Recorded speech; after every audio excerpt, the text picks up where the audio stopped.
Welcome to 69 TV Telugu. నేను జితేంద్ర. బులెటిన్లోకి వెళ్లే ముందు హెడ్లైన్ చూద్దాం.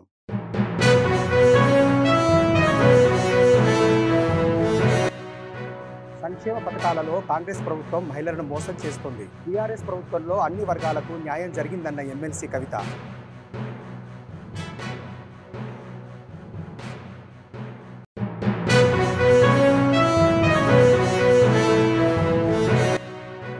నాగబాబుకు ఎమ్మెల్సీ పదవి ఇస్తారని ముందే చెప్పానన్న కేఏ పాల్. మాజీ ఎమ్మెల్యే వర్మకు అన్యాయం జరిగిందన్న ప్రజాశాంతి అధినేత.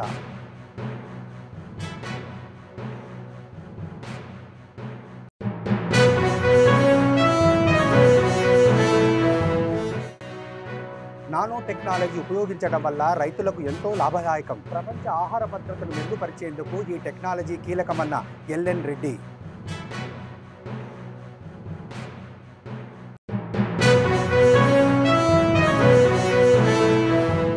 మహిళలకు అందిస్తామన్న సంక్షేమ పథకాలు కాంగ్రెస్ ప్రభుత్వంలో మహిళలకు అందలేదని ఎమ్మెల్సీ కవిత మండిపడ్డారు. మల్లాపూర్ డివిజన్లో బీఆర్ఎస్ నాయకులు హమాలి శ్రీనివాస్ ఆధ్వర్యంలో మహిళా దినోత్సవ వేడుకలను ఘనంగా నిర్వహించి వారికి చీరలు పంపిణీ చేశారు.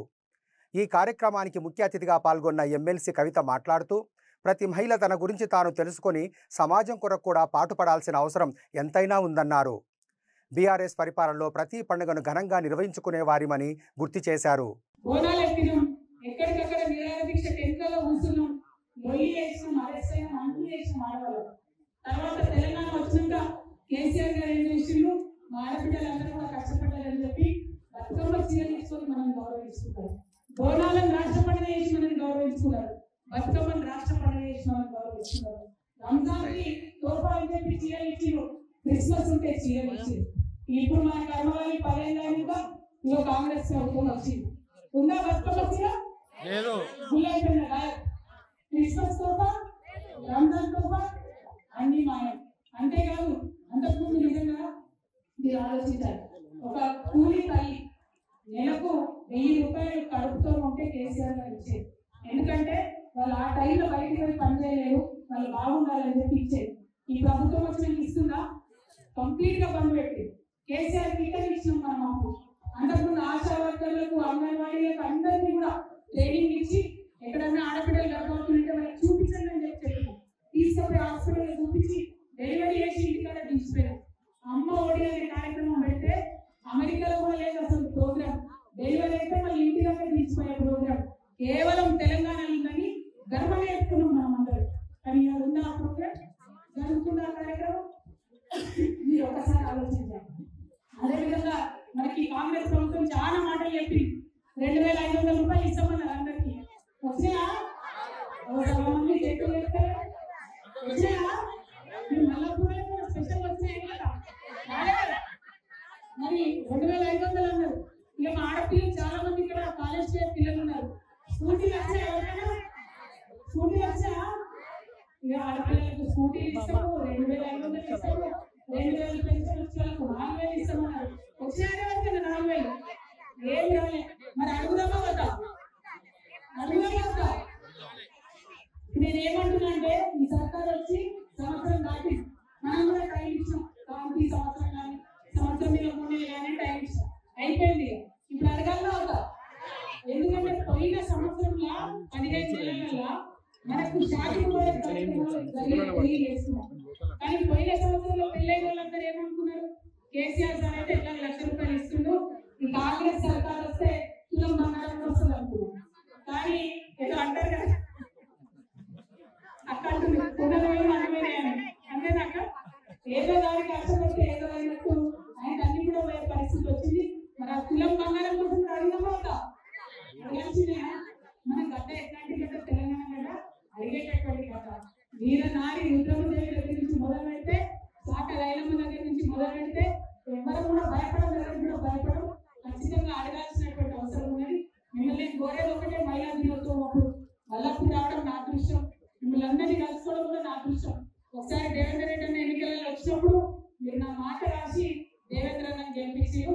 తర్వాత ఆయన కూడా మంచిగా పిఠాపురం మాజీ ఎమ్మెల్యే వర్మకు ఎమ్మెల్సీ టికెట్ ఇవ్వకపోవడంపై ప్రజాశాంతి పార్టీ అధ్యక్షుడు కేఏ పాల్ స్పందించారు. వాళ్ళు మాట నిలబెట్టుకోరని అప్పుడే చెప్పాను కదా అంటూ ఆయన ఘాటుగా స్పందించారు.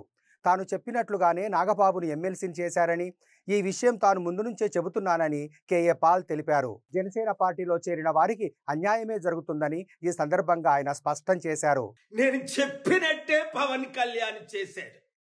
అన్నైన నాగబాబుకి ఇచ్చేశాడు ఎమ్మెల్సీ. మరి చంద్రబాబు నాయుడు గారు టీడీపీ తరపునే కదా ఇచ్చారు.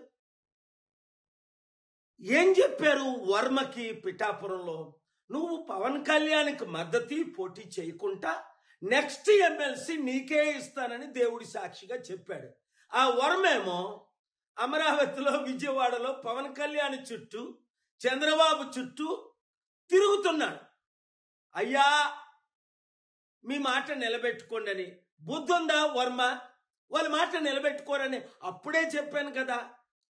మరి ఈ మధ్యని పిఠాపురం మాజీ వైసీపీ ఎమ్మెల్యే దొరబాబు ఎవరోట మళ్ళీ జనసేనలో చేరాడు. ఒరే నాకు అర్థం అవ్వట్లేదు, అసలు మీకు బుద్ధి బుర్ర ఉందా?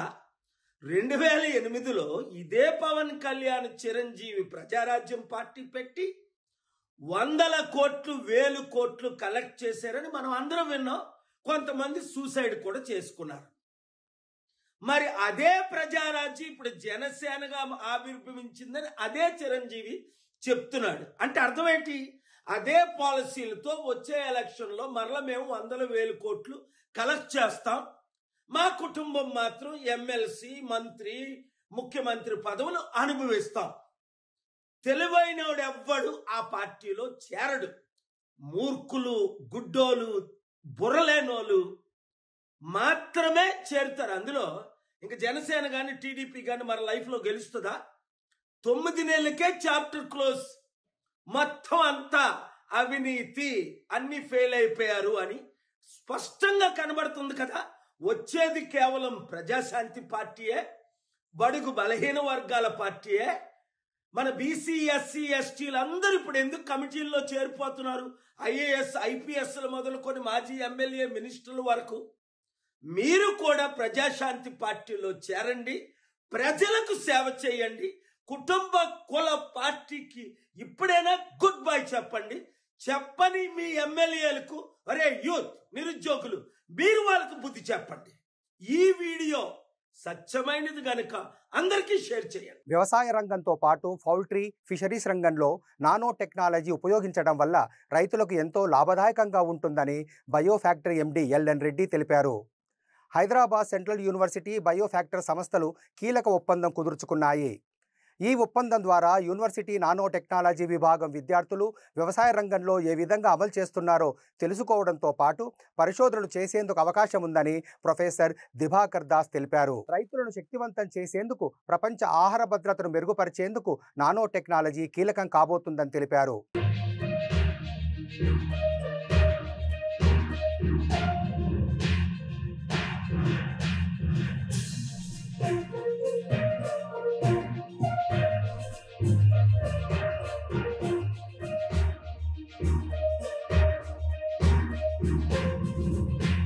నానో టెక్నాలజీ అడ్రస్ చేయగలిగిన ఏరియాస్ ఏంటి అంటే, ఫర్టిలైజర్ జనరల్గా బల్క్ యూసేజ్ జరుగుతూ ఉంది ఫార్మర్ లెవెల్లో. ఎప్పుడైతే ఇది నానో ఫర్టిలైజర్గా కన్వర్ట్ అయినప్పుడు బల్క్ యూసేజ్ తగ్గి, క్వాంటిటీ తగ్గి, దాని తాలూకు ఎఫిషియన్సీ ఇంప్రూవ్ అవుతుంది. తద్వారా కార్బన్ ఫుట్ ప్రింట్ ఎన్విరాన్మెంట్ మీద చాలా తక్కువ ఉంటుంది. తక్కువ రిసోర్స్తో ఎక్కువ యూటిలైజేషన్ వస్తుంది. ఇది ఫార్మర్కి బాగా అడ్వాంటేజ్ అవుతుంది. దీంతోపాటు బయోఫ్యాక్టరు, హెచ్యు కలిసి పనిచేయడంలో ఉన్న మేజర్ అడ్వాంటేజ్ ఏంటి అంటే, బయోఫ్యాక్టర్ మేజర్గా బయోఫర్టిలైజర్ మీద పనిచేస్తుంది. ఇప్పటివరకు కెమికల్ రిడక్షన్లో ఉన్న నానో మెటీరియల్స్ని మేము మైక్రోబియల్ రిడక్షన్తో వర్క్ చేస్తున్నాం. సో ఈ కారణం మీద ఈ రెండిటి జాయింట్ వెంచర్ బాగుంటుందని మేము ఆశిస్తున్నాం. A very exciting day for the school because we're going to enter signing an MOU with Biofactor, who are mostly into application of nanotechnology in agriculture sector. So as you all know, because of the rampant use of the pesticides, there are a lot of health issues coming up these days. I mean, the very purpose of this collaborative work is basically to develop smart pesticide delivery systems so that the efficiency improves Similarly, if you use a lot of fertilizers, over usage of fertilizers also is not good for the health of the soil. So therefore, appropriate use of the fertilizers through this nanotechnology route basically will help in improving the efficiency of the agriculture. That is going to be very, very useful for the farmers. So that is the main purpose, so that we have better agriculture for the farmers. At the same time, we are able to use nanotechnology in an efficient way to improve the agriculture for the farmer. ఈరోజు MoU అంటే memorandum of understanding sign చేయడం జరిగిందండి. ఇది మరి ముఖ్యంగా బయోఫ్యాక్టర్ అన్న company ఏదైతే bio fertilisers మీద బయో పెస్టిసైడ్స్ మీద ఇప్పటి వరకు ఉందో, తర్వాత నానో టెక్నాలజీ ఏదైతే ఈ మధ్యకాలంలో కొత్త పొంతలు తొక్కుతుందో, వివిధ రంగాల్లోకి వెళ్తుందో, ఆ నానో టెక్నాలజీ మీద పనిచేయాలనే దిశగా ఆలోచిస్తున్నప్పుడు డాక్టర్ దిబాకర్ దాస్ అలాగే వారి బృందం మాకు ఎంతగానో వాళ్ళ పరిశోధనలు ఉపయోగపడతాయని మేము భావించాము. సో ఈ నానో టెక్నాలజీ అన్నది బయోఫ్యాక్టర్ కంపెనీ యాక్చువల్గా agriculture, aquaculture, poultry, large animals, అలాగే బయో రెమిడియేషన్ వివిధ రంగాల్లో ఉండటం వలన ఈ నానో టెక్నాలజీని మనం ఎలా వినియోగించవచ్చు ఈ రంగాల్లో, మరి ముఖ్యంగా వ్యవసాయ రైతులు ఎవరైతే ఉన్నారో వాళ్ళు అధికంగా ఫర్టిలైజర్స్ వాడుతున్నారు, కానీ వాళ్ళకి తగినటువంటి దిగుబడి రావటం లేదు. అలాగే ఎన్విరాన్మెంట్ కూడా పాడవుతుంది. ఏదైతే నేల ఉందో, నేల తల్లి ఆరోగ్యం ఉందో అది దెబ్బతింటుంది. ఈ ప్రిసిషన్ డెలివరీ ఆఫ్ న్యూట్రియంట్స్ అన్న దాని మీద మేము విస్తృతంగా పరిశోధనలు జరపాలని, అది హెచ్సియుతో ఈ ఎంఓయు మాకు ఎంతగానో సహకరిస్తుందని ఒకటి ఆశిస్తున్నాము. అలాగే ఈ నానో టెక్నాలజీకి ఉన్న ఇంకొక అద్భుతం ఏంటంటే ఇవి యాంటీ మైక్రోబియల్ ప్రాపర్టీని కూడా కలిగి ఉంటాయి. ఆ విధంగా కూడా మేము పరిశోధనలు జరపాలి వీళ్ళతో కలిసి అని మేము ఆలోచిస్తున్నాము. సో ఖచ్చితంగా ఈ మెమరాండమ్ ఆఫ్ అండర్స్టాండింగ్ ఏదైతే Hyderabad central university doctor Dibakar Das గారి బృందంతో మేము ఏర్పరచుకున్నామో అది ఖచ్చితంగా బయోఫ్యాక్టర్కి, అలాగే డాక్టర్ దిబాకర్ దాస్ గారికి, వారి బృందానికి, అలాగే హైదరాబాద్ సెంట్రల్ యూనివర్సిటీకి, వీటిలన్నిటికీ కూడా ఖచ్చితంగా ఉపయోగపడుతుంది. దీని ద్వారా జరిగే పరిశోధనల ద్వారా రైతులకు ఎంతగానో మేలు చేకూరుతుందని, అలాగే ఏదైతే మనం ఇప్పుడు వరకు ఈ సాయిల్ హెల్త్, నేల తల్లి ఆరోగ్యం గురించి మాట్లాడుతున్నామో, అలాగే ఈ యొక్క ఎన్విరాన్మెంటల్ పొల్యూషన్ గురించి మాట్లాడుతున్నామో అదంతా కూడా ఈ పరిశోధనల ద్వారా మనం తగ్గించవచ్చని, ఈ కార్బన్ ఫుట్ ప్రింట్ ఏదైతే ఉందో అది కూడా తగ్గించవచ్చని, వివిధ రంగాల్లో ఎంతవరకు మేము కొలాబరేటివ్గా ఎంతవరకు అయితే మేము పరిశోధనలు జరపగలుగుతామో మేము అది ఖచ్చితంగా ఈ సమాజానికి ఉపయోగపడే విధంగా, రైతుకు ఉపయోగపడే విధంగా ఉంటుందని మేము పూర్తిగా భావిస్తున్నాము.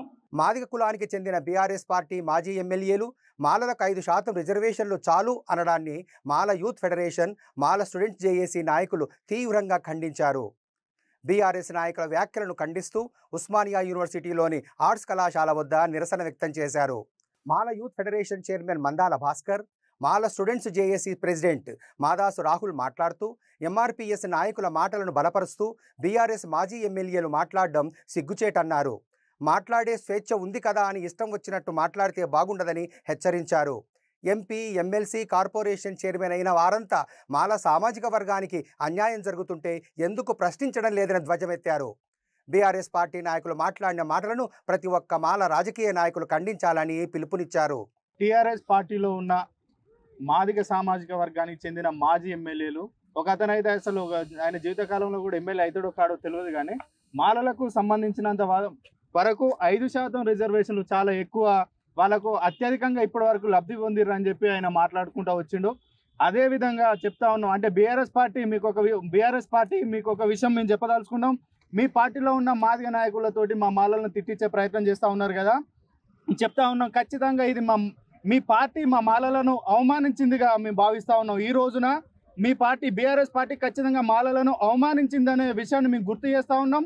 అలాగే కాంగ్రెస్ పార్టీలో ఉన్న, బీజేపీ పార్టీలో ఉన్న, అన్ని పార్టీలలో, అది వామపక్ష, లెఫ్ట్, రైట్, ఏ పార్టీలో ఉన్న ఏ మాలలైనా మాల నాయకులు కులం పేరు చెప్పుకొని రిజర్వేషన్లలో గెలిచిన ప్రతి ఒక్క నాయకుడు, జెడ్పీటీసీ స్థాయి నుంచి మినిస్టర్ వరకు, ముఖ్యమంత్రి, ఉప ముఖ్యమంత్రి వరకు ప్రతి ఒక్కరి రిజర్వేషన్ వర్గీకరణ జరిగిన విషయం పైన పునరాలోచించి ఏకదాటిపైకి వచ్చి దీనిపైన ఆలోచించి ఖచ్చితంగా మాల సామాజిక వర్గానికి ఎటువంటి అన్యాయం జరగకుండా చేయాల్సిన బాధ్యత మీ అందరిపైన ఉన్నది. కులం పేరు చెప్పుకొని పదవులు అనుభవించారు, కులం పేరు చెప్పుకొని మేధావులుగా చలామణి అయిన వాళ్ళు ఇప్పుడు పదవులు రాగానే మౌనం పాటిస్తూ ఉన్నారు.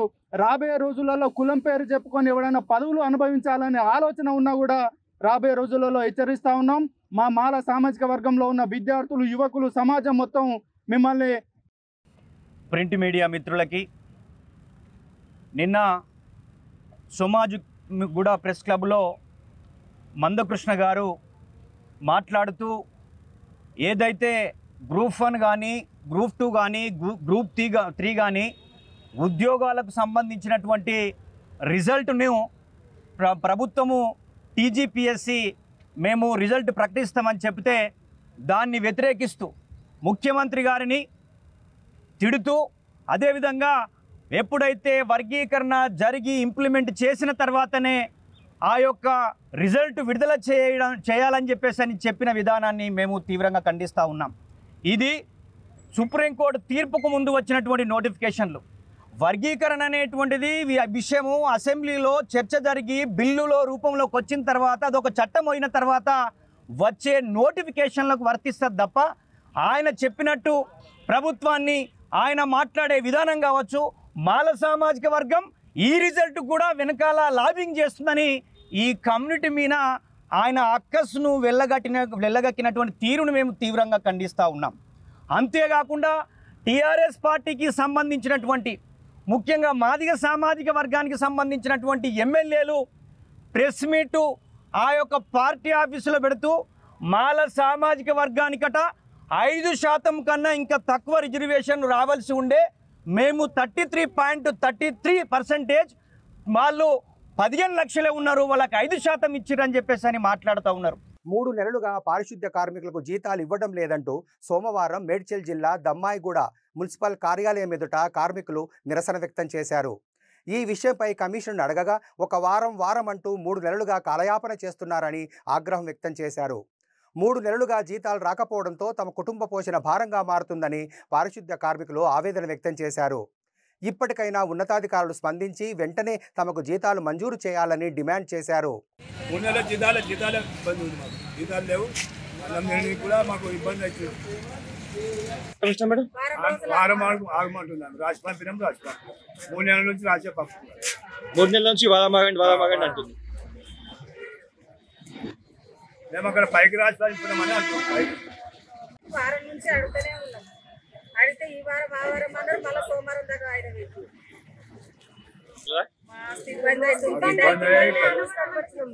సిటీలు గడ్డలే మిత్తిలు గడ్డలే తిరిగిపోతారు అసలు వచ్చి. మరి కమిషనర్ తీసుకెళ్ళి ఇలా జీతాలు రావట్లేదని అడిగినాం మేడం అంటే ఏం చెప్పింది? ఇంకా 10 రోజులు ఆగమంటుంది. మరి 3 నెలల నుంచి జీతాలు రాకపోతే ఇప్పటి వరకు అడగాలి మీరు? నల్గొండ జిల్లా గుర్రంపోడు మండలం పోచంపల్లి జిల్లా పరిషత్ హైస్కూల్లో చదువుకున్న పూర్వ విద్యార్థి హైదరాబాద్ విద్యా సంస్థల అధినేత తేలుకుంట్ల శ్రీనివాసరెడ్డి పాఠశాలకు 16 బెంచీలు అందజేశారు. పోచంపల్లి గ్రామంలో చదువుకొని మంచి స్థాయిలో ఉన్న తాను పూర్వ విద్యార్థిగా ఈ పాఠశాలకు సాయం చేయాలని ఉందన్నారు. పాఠశాల సుందరీకరణకు తన వంతు సాయం చేస్తానని శ్రీనివాసరెడ్డి తెలిపారు. ఈ పాఠశాలలో 10వ తరగతి చదువుతున్న విద్యార్థులు క్లాస్ ఫస్ట్ వచ్చిన వారికి 5,000 రూపాయలు, 9 జీపీఏ వచ్చిన వారికి 10,000, మండల స్థాయి వచ్చిన వారికి 20,000 రూపాయలు అందజేస్తానని ఆయన తెలిపారు. ఈ సందర్భంగా ఏర్పాటు చేసిన సమావేశంలో మాజీ సర్పంచ్ గుత్తా తిరుమల రెడ్డి, ప్రధాన ఉపాధ్యాయులు అరకంటి వెంకటయ్యలతో పాటు పాఠశాల ఉపాధ్యాయులు, విద్యార్థులు పాల్గొన్నారు.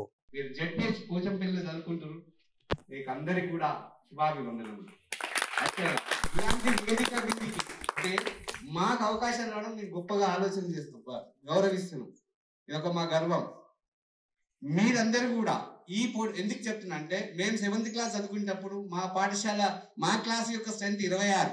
మీరు ఇప్పుడు 10th క్లాస్ అంటే 12 మంది అంటే నాకు కొంచెం మనసులో ఎక్కడో. ఎందుకంటే నేను 18 సంవత్సరాల నుంచి ఈ విద్యా వ్యవస్థలో ఇస్తున్నాను. ఏ క్లాస్లో కూడా నా క్లాస్లో 32 తక్కువ లేదు. నా ఎక్స్పీరియన్స్ ఒక కరస్పాండెంట్గా ఒక ఎల్కేజీ నుంచి 10th క్లాస్ వరకు ఏ క్లాస్లో కూడా మాకు 30 మంది ఉంటేనే కానీ తృప్తి ఉంటుంది. ఆ క్లాస్కి వెళ్తే కానీ మాకు ఆనందం ఉంటుంది. ఇంకొక విషయం ఏంటంటే, మీకు 10th క్లాస్ వస్తుంది, ఈ విద్యా సంస్థని మీరు గుర్తించాలి. విద్యార్థుల ప్రతిభ నుంచే పాఠశాలకి గుర్తింపు వస్తుంది, ఇక్కడ చదువుకున్న వాళ్ళ నుంచే గుర్తింపు వస్తుంది.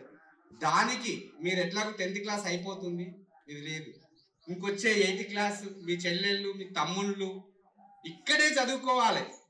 నా బాధ ఏంటంటే ఇక్కడ గుర్రంపూడికో చండూరుకో బస్సులో 6 గంటలకి లేచి పాసిపోయిన సత్యన్నం తీసుకొని ఇక్కడి నుంచి వెళ్ళి అక్కడ ఫీజులు కట్టి చదవాల్సినంత అవసరం లేదు. ఇక్కడ ప్రాథమిక విద్య మంచిగా ఇస్తే ఇక్కడ హై స్కూల్కి అభివృద్ధి చెందుతుంది. ముందుగా మేము ఆలోచన చేసేదంటే ప్రాథమిక విద్య మీద పట్టు సాధించాలి. దురదృష్టం ఏంటంటే ప్రభుత్వంలో ఎల్కేజీ యూకేజీ ప్రాథమిక విద్య 6 సంవత్సరాల లోపల మాకు అడ్మిషన్ లేదు. సో అందరూ కూడా ఏం చేస్తారు, బాలబడికి పంపిస్తారు.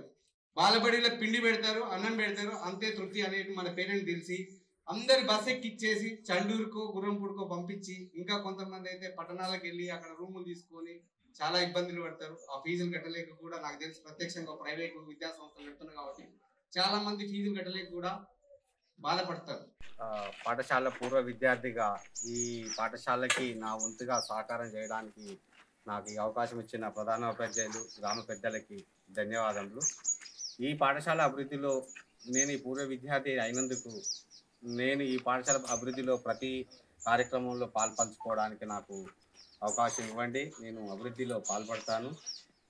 బెంచీలు మిగతా సుందరీకరణ పనులు కూడా నాకు అవకాశం ఇస్తే నేను ఈ పాఠశాలని గొప్ప పాఠశాలగా ఈ మండలంలోనే తేవడానికి ప్రయత్నం చేస్తాను. ఈ అవకాశం ఇచ్చిన ప్రధాన ఉపాధ్యాయులకు ధన్యవాదాలు. గుర్రంపూడి మండలంలో ప్రధానోపాధ్యాయులుగా నేను మాట్లాడదలుచుకుంది ఏంటంటే, మా పాఠశాలకు తేలుకుంట్ల శ్రీనివాసరెడ్డి గారు 16 బెంచీలు ఇచ్చి మా విద్యార్థులకు మంచి సౌకర్యం కల్పిస్తున్నందుకు వారికి ప్రత్యేక ధన్యవాదాలు తెలియజేస్తున్నాం. అదేవిధంగా మా పాఠశాలకు పిలుపు మేరకు ఎమ్మటే వచ్చి మా పాఠశాల ప్రోగ్రాంలో పాల్గొన్నందుకు అదేవిధంగా మా పాఠశాలకు టేబుల్స్ కానీ మా పాఠశాలకు వైట్ వాష్ కానీ సుందరీకరణ పనుల్లో పాల్పంచుకుంటున్నందుకు వారికి ప్రత్యేక కృతజ్ఞతలు. ఎందుకంటే ఎంతోమంది ఉంటారు, కాకపోతే చాలామంది ఉంటారు, కానీ చేసే ఉద్దేశం ఒక్కరికే ఉన్నది. వాళ్ళు చేస్తున్నందుకు మా పాఠశాల ఉపాధ్యాయుల తరఫున విద్యార్థుల తరఫున వారికి కృతజ్ఞత తెలియజేస్తున్నాం. అవే కాకుండా ఇంకా అభివృద్ధి పనులలో మాకు సహకరిస్తారని ఆశిస్తూ నల్గొండ జిల్లా గుర్రంపోడు మండలం పోచంపల్లి గ్రామ కమిటీ వారి ఆహ్వానం మేరకు శ్రీ స్తంభాల లక్ష్మీ నరసింహ స్వామివారి జాతర సందర్భంగా బుసిరెడ్డి ఫౌండేషన్ చైర్మన్ బుసిరెడ్డి పాండురంగారెడ్డి ముఖ్య అతిథిగా హాజరై ప్రత్యేక పూజలో పాల్గొన్నారు. గ్రామంలో 3 రోజుల పాటు వైభవంగా జాతర చేయడం జరిగింది. స్వామివారి దివ్య రథోత్సవ కార్యక్రమం అట్టహాసంగా చేశారు. ఈ కార్యక్రమంలో పలువురు ప్రజాప్రతినిధులు గ్రామస్తులు పాల్గొన్నారు.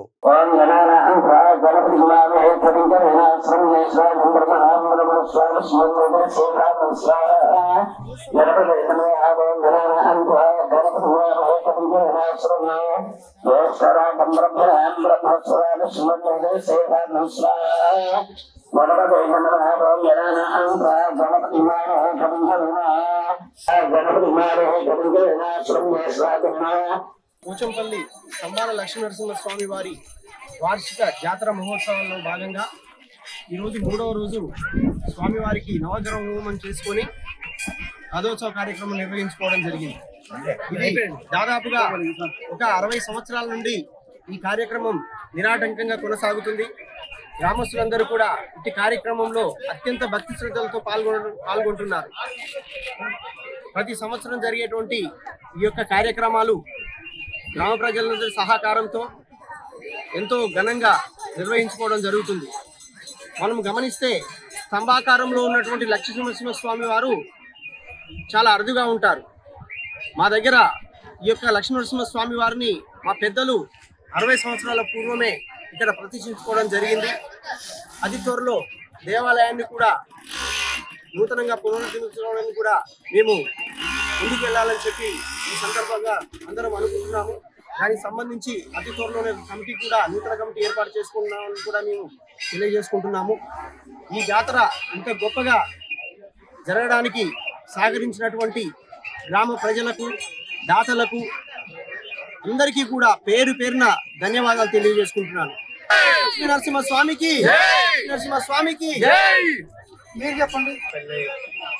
గ్రామ శ్రీ శ్రీ స్తంభాల లక్ష్మీనరసింహస్వామి జాతర మహోత్సవం వచ్చేసిన ప్రజలకి అందరి శుభాకాంక్షలు. సో ఈ దేవాలయం చాలా పూర్వం నుంచి నడుస్తున్నది. 1978లో మనం సప్తాహం జరుపుకోవడం జరిగింది. అప్పుడు ఆ తర్వాత ఆ కార్యక్రమం చేసిన పెద్దలందరూ కూడా కనుమరుగైన యువకులు ఎంతో ఉత్సాహంగా ఈ గ్రామ జాతరని ఉత్సాహంగా జరుపుతున్నారు. ఈ ఆలయ అభివృద్ధి కూడా యువకులు తోడ్పాటు అందిస్తున్నందుకు లక్ష్మీనరసింహస్వామి జాతర మహోత్సవం సందర్భంగా ఈరోజు రథోత్సవము గ్రామ ప్రజల అభివృద్ధితో చాలా రథోత్సవం ఘనంగా చేసుకున్నాము. ఈరోజు ఈ రథోత్సవంలో గ్రామ ప్రజలందరూ కూడా సహకరించి ఈ ఉత్సవాన్ని ఘనంగా అభివృద్ధి చేసి ఉన్నారని, అలాగే గ్రామ ప్రజలకందరికీ కూడా లక్ష్మీనరసింహస్వామి మా గ్రామంలో దృఢంగా నమ్ముతారు. ఈ గ్రామస్తుల సహకారంతో ప్రతి సంవత్సరం మేము యాదగిరి గుట్టలో ఎప్పుడైతే విజయోత్సవాలు జరుగుతుంటాయో అప్పుడే ఇక్కడ కళ్యాణం తేరు జరుపుతుంటాం. స్వామివారి ఆశీస్సులు గ్రామ ప్రజలకు మరియు చుట్టుపక్కల గ్రామ ప్రజలందరూ కూడా ఇక్కడ ఎలవేళలో వస్తుంటారు. వారికి స్వామి ఎలవేళలో తోడుండాలని కోరుకుంటున్నాను. జాతర ఏర్పాట్లు ఘనంగా చేయడం జరిగింది ముందు ముందు గ్రామంలో ఉన్న ప్రజలు ఇంకా మరింత సహాయ సహకారాలు అందిస్తూ మన గుడి అభివృద్ధికి పాటుపడాలని కోరుకుంటున్నాము. అలాగే మన పుసిరెడ్డి ఫౌండేషన్ చైర్మన్ పుసిరెడ్డి పాండురంగారెడ్డి సార్ కూడా స్వచ్ఛందంగా మన ఈ జాతరలో పాల్గొన్నందుకు మాకు కూడా చాలా ఆనందంగా ఉన్నది. ఇలాంటి దాతల సహకారంతో ముందు ముందు మేము జాతర ఘనంగా ఏర్పాట్లు అభివృద్ధి కూడా చేస్తామని మేము ఆశిస్తున్నాము. బులెటిన్ ముగిచ్చే ముందు హెడ్లైన్స్ మరోసారి.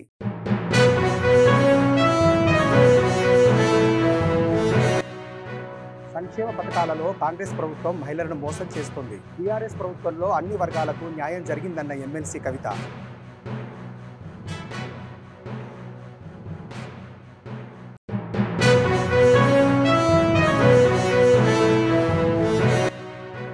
నాగబాబుకు ఎమ్మెల్సీ పదవి ఇస్తారని ముందే చెప్పానన్న కేఏ పాల్. మాజీ ఎమ్మెల్యే వర్మకు అన్యాయం జరిగిందన్న ప్రజాశాంతి అధినేత.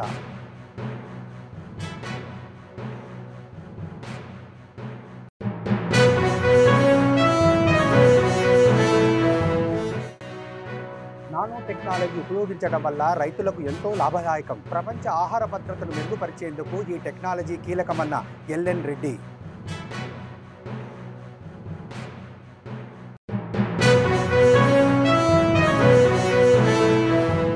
మరిన్ని అప్డేట్స్ కోసం చూస్తూనే ఉండండి 69 టీవీ తెలుగు.